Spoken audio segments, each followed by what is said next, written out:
damn thing on? Yes, it is.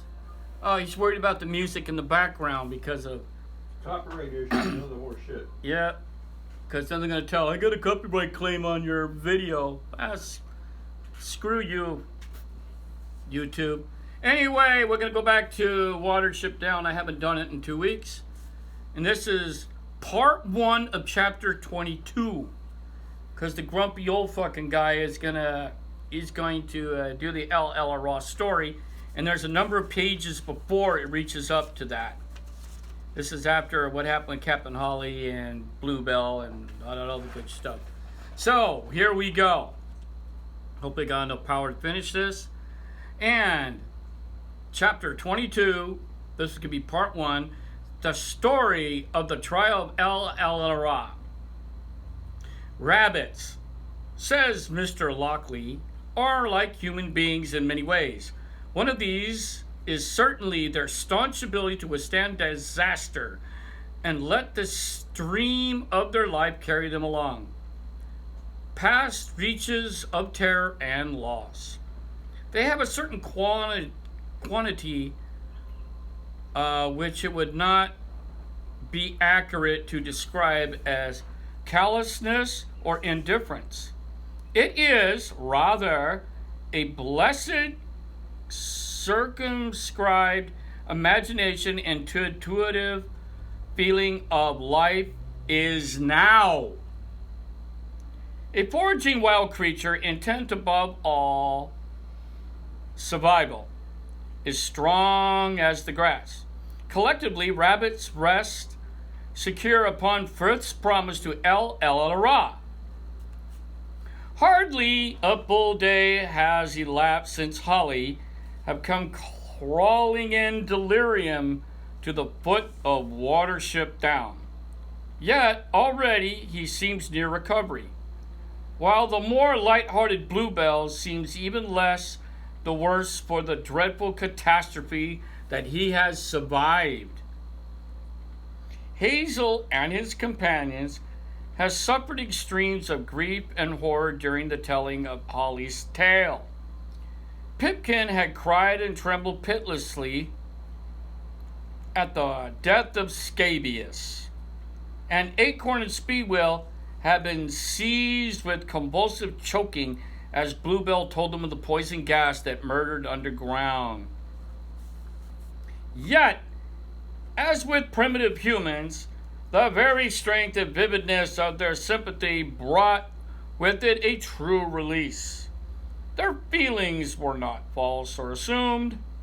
While the story was being told, they heard it without any of reserve or detachment that the kindest of civilized human retains as he reads his newspaper. To themselves, they seem to struggle in the poison runs and to blaze in with rage for poor Pimpernel in the ditch. This was their way of honoring the dead. The story over, the demands of their own hard, rough lives began to reassert themselves in their hearts, in their nerves, their blood, and their appetites. What would that the dead were not dead, but they were here in the grass that must be eaten, pellets that must be chewed, haraka must be passed.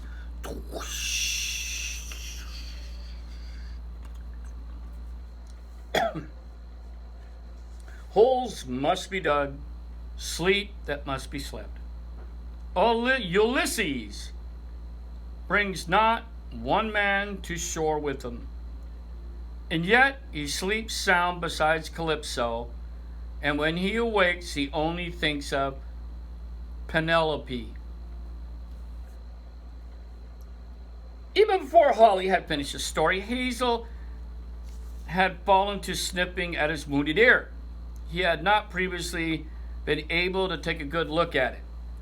But now that he did, he realized that terror and fatigue has probably not been the principal causes of Holly's collapse. He was badly wounded, worse than Buckthorn. He must have lost a lot of blood. His ear was in ribbons, and there was any amount of dirt in it. Hazel felt annoyed with Dandelion. As several of the rabbits began to souffle, attracted by the mild June night and the full moon, he asked Blackberry to wait. Silver, who had been about to leave by the other end, returned and joined them. Dandelion and the other two seem to have cheered you up all right, said Hazel to Holly. It's a pity they didn't clean you up as well. That dirt's dangerous. Well, you see, began Bluebell, who had remained beside Holly. Don't make a joke, said Hazel. You seem to think I wasn't going to, said Bluebell. Fucking jumped to conclusions, you dick. I was only going to say that I wanted to clean the captain's ear, but it's too tender to be touched. He's quite right, said Holly. I'm afraid I made them neglect it. But do you think best, Hazel? I'm feeling much better now. Hazel began on the ear himself. The blood has... Let's see, where was it? Begin to touch it, but it's too tender to be touched. It's quite right, says Hazel. Said Holly. I'm afraid they made it neglected, but you think it's best. I'm feeling much better now. Hazel began on the ear himself, and the blood is caked black, and the task need patience. After a while, the long, jagged wounds bled again as they slowly become clean. Silver took over. Holly, bearing it as well as he could, growled and scuffled, and Silver cast about for something to occupy his attention. Hazel, he asked, what was this idea you had about the mouse? You said you'd explain it later. How about trying it on us now?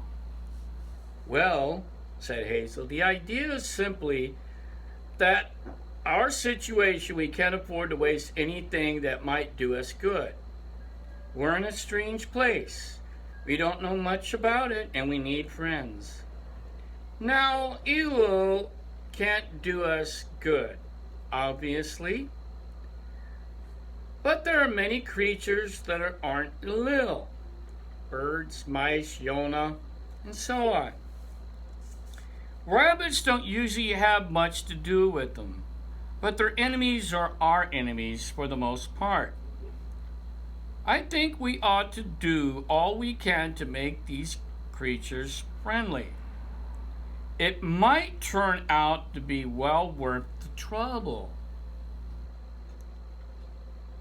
I can't say I fancy the idea myself, said Silver, wiping Holly's blood out of his nose.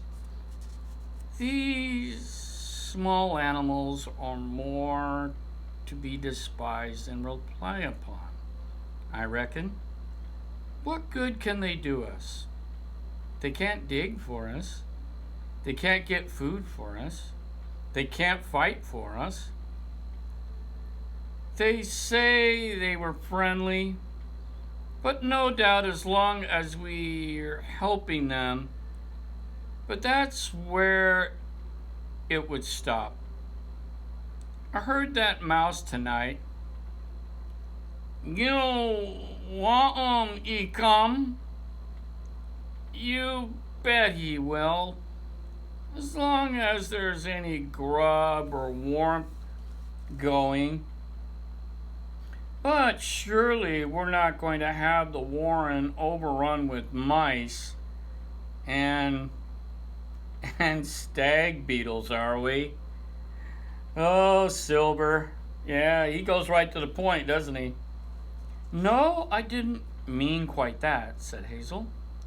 I'm not suggesting we would go about looking for field mice and inviting them to join us.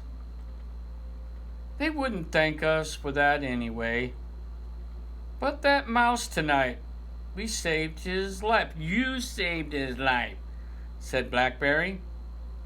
Well, his life was saved, and he'll remember that. But how's it going to help us? Said Bluebell. Well, to start with, he can tell us what he knows about the place. What mice know? Not a rabbit needs to know. Well, I admit a mouse might or might not come in handy, said Hazel. But I'm sure a bird would, if we could only do enough for it. We can't fly. And some of them know the country for a long way around. They know a lot about the weather, too. All I'm saying is this. If anyone finds an animal or a bird that isn't an enemy in need of help, for goodness sake, don't miss the opportunity. That would be like leaving carrots to rot in the ground. What do you think? Said Silver to Blackberry. Well, I think it's a good idea. But real opportunities of the kind Hazel has in mind aren't likely to come very often. I think that's about right, said Holly, wincing as Silver resumes licking. The idea, ouch, all right, as far as ow it goes, and don't, hey, goddamn, dude, come to a great deal in practice. I'm ready to give it a try, said Silver. I'll reckon it'll be worth it. Stand still! Just to see Bigwig telling bedtime stories to a mole. Elahrairah did it once, said Bluebell, and it worked. Don't you remember? No, said Hazel. I don't know that story. Let's have it. Let's souffle first, said Holly. This ear's all the best I can stand for the time being. Goddamn, dude! Well, at least it's clean now, said Hazel. But I'm afraid it'll never be as good as the other. You know, you'll have a ragged ear. Ah, never mind, said Holly. I'm still one of the lucky ones. The full moon, well risen in the cloudless eastern sky, covered the high solitude with its light. We are not conspicuous of daytime, as that which displaces darkness. Daylight, even with the sun clear of clouds, seems to us simply as a natural condition of the earth and air. When we think of the downs, we think of the downs in daylight. As we think of a rabbit with its fur on, Stubbs may envisionated, whatever the fuck that means, the skeleton inside the horse, but most of us do not. What is this fucking bullshit? God damn, dude, this is a kid's book. He wouldn't, a 10-year-old be going, what the? Okay, we take daylight for granted, but moonlight is another matter. It is inconsistent. The full moon wanes and returns again. Clouds may obscure to an extent that they cannot obscure daylight. Water is necessary to us, but a waterfall is not. Where it is to be found is something extra, a beautiful ornament. What's this fucking poetry shit? We need daylight, and to the extent that's ultratarian. See, a kid doesn't know what the hell ultratarian means. But the moonlight we do not need. Why? Goth people and vampires like the moonlight. God. All right, it transforms, it falls upon the banks of the grass, separating one long blade to another, turning into a drift of brown frosted leaves, from a single heap of innumerable flashing fragments. Oh my God. Oh my God. World War I's obviously screwed this guy up. All right. Its long beams pour. All right, you know what? I'm just going to cut this whole part out. Fuck you. You guys want to read it? It's on page 177. Top part. Fuck you. Anyway, as the rabbits came down the hole inside the birchwood, a swift gust of wind passed through the leaves, checkering and dabbling the ground beneath, stealing and giving away light under the branches. They listened, and beyond the rustle of the leaves came from the open down outside no sound except for the monotonous grasshopper warbler. My God! A grasshopper, crickets. Okay, I don't have to read that part. What a moon, said Silver. Let's enjoy it while we're here. As they went over the bank, they met Speedwell and Hawkbit returning. "Oh, Hazel," said Hawkbit, "we were talking to another mouse. He heard about the Castro this evening and was very friendly. He told us about a place just the other side of the wood where the grass has been cut short. Something to do with horses, he said. You like a nice grass? Very fine grass." So he went there. It's first rate. The gallop turned out to be a good 40 yards wide and mowed to the less of 6 inches. Hazel, with the delightful scent of having proved right by events, set to work on the patch of clover. They all munched for some time in silence. "You're a clever chap, Hazel," said Holly at last. "You and your mouse. Mind you, we would have found this place ourselves sooner or later, but not as soon as this."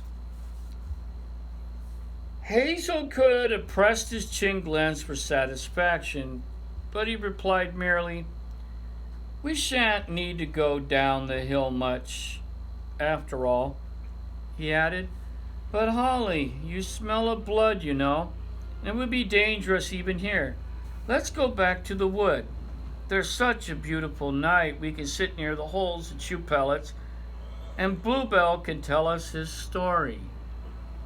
They found Strawberry and Buckthorn on the bank, and when everyone was comfortably chewing with ears laid flat, Bluebell began. This is the end of part 1 of the story of the trial of Elahrairah. Are there any feedbacks, fuck yous, or whatever for the 10-year-old kids watching this video? Life has changed. Big words are not useful anymore. Yeah, big words ain't used no more. He's right. So, Richard Adams, man, I don't know. I mean, okay. He was trying to educate his grandkids. Well, obviously. The grandkids, according to the story I read, were only 8 years old. Huh? Yeah.